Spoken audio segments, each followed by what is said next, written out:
Guys, എല്ലാവർക്കും നമസ്കാരം. എന്നറിയാവോ? ഇല്ല, ഞാൻ എന്നെ പരിചയപ്പെടുത്താം. എൻ്റെ പേരാണ് ത്രിലോക്. ഇന്ന് എല്ലാവരും വിളിക്ക് കാട്ടിനാണ്. ഇന്ന് നമ്മൾ പുതിയ ചാനൽ തുടങ്ങാണ് കേട്ടോ.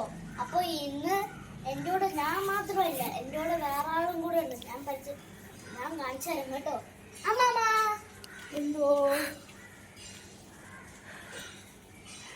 ഹായ്, എല്ലാവർക്കും നമസ്കാരം.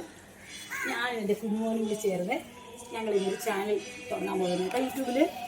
അപ്പോൾ അതിൻ്റെ പേരാദ്യം ഞങ്ങൾ പറയാം, കേൾക്കണ്ടേ? എല്ലാവർക്കും മനസ്സിലായോ? അതാണ്, മനസ്സിലായോ? ഇതാണ് ഞങ്ങളുടെ ചാനലിൻ്റെ പേര്. ഏത്? അത് മനസ്സിലായോ?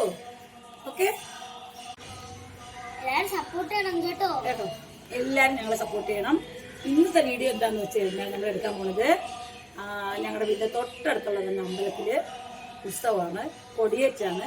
അപ്പോൾ കൊടിയേറ്റ് മുതലാണ് ഞങ്ങൾ ഈ വീഡിയോ ഇടാൻ തീരുമാനിച്ചിരിക്കുന്നത്. അപ്പോൾ നമ്മൾ ക്ഷേത്രത്തിലേക്ക് പോകാൻ പോകുന്നത്. അപ്പോൾ എല്ലാവരും ആയോ? എല്ലാവരെയും ക്ഷണിച്ചു. ക്ഷേത്രം ഏതാണെന്ന് നിങ്ങൾക്ക് മനസ്സിലായോ? അതാണ് തിരുവനന്തപുരത്തെ ശ്രീകാര്യത്ത് കല്ലമ്പള്ളി എന്ന സ്ഥലത്ത് കരിമ്പുക്കോണം ദേവി ക്ഷേത്രം എന്ന് പറയും. ഒരുവിധം എല്ലാവർക്കും അറിയപ്പെട്ടതാണ്. ആറ്റുകാലമ്മയുടെ അഞ്ചെത്തി എന്നൊക്കെ പറയാറുണ്ട്.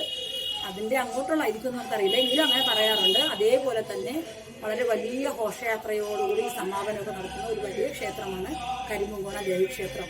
അവിടെയാണ് ഇന്ന് കൊടിയേറുന്നത്. അപ്പം നമുക്ക് കൊടിയേറ്റം കണ്ടിട്ട് വരാം.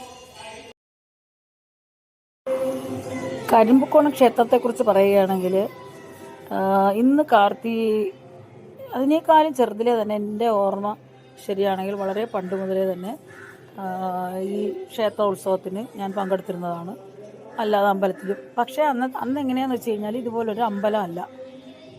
അത് ഈ നടുക്കണ്ടം വയലെന്ന് പറയും. അവിടെ വയലിൽ പച്ചപ്പന്തലൊക്കെ കെട്ടി ദേവിയെ ആനയിച്ച് അവിടെ വാളിൽ ആവാഹിച്ചൊക്കെയാണ് കെട്ടിക്കൊണ്ട്. അതൊക്കെ എൻ്റെ ഓർമ്മയിൽ എനിക്ക് ഇന്നും ഉണ്ട്. ആ വയലിലൊക്കെ ഞാൻ കിടന്ന് കളിക്കുന്നതായിട്ടൊക്കെ. അപ്പം അങ്ങനെ 3 വർഷത്തിലൊരിക്കലാണ് അമ്മയെ കുടിയിരുത്തിക്കൊണ്ടൊക്കെ വരുന്നത്. പിന്നെയാണ് കമ്മിറ്റികൾ ഇങ്ങനെ മാറി മറിഞ്ഞു വന്നു. അത് ബന്ധുക്കളാണോ കമ്മിറ്റിയാണോ എന്ന് എനിക്ക് ഓർമ്മയില്ല. അവർ പിന്നെ കാശൊക്കെ ഇട്ടു ഇപ്പോൾ ഇരിക്കുന്ന സ്ഥലമൊക്കെ വാങ്ങി അമ്പലം കെട്ടി വിഗ്രഹാരാധനയൊക്കെ തുടങ്ങി. അപ്പോൾ അതിനുശേഷം പിന്നെ ഉത്സവമൊക്കെ നല്ല രീതിയിൽ നല്ല എന്താ പറയുക, ആഡംബരമായിട്ട് ഒരു ബ്രഹ്മാണ്ഡ ഘോഷയാത്ര തന്നെയാണ് അവിടെ നടത്തിക്കൊണ്ടുവരുന്നത്. അതെല്ലാം ഞാൻ നിങ്ങൾക്ക് വഴിയെ കാണിച്ചു തരാം.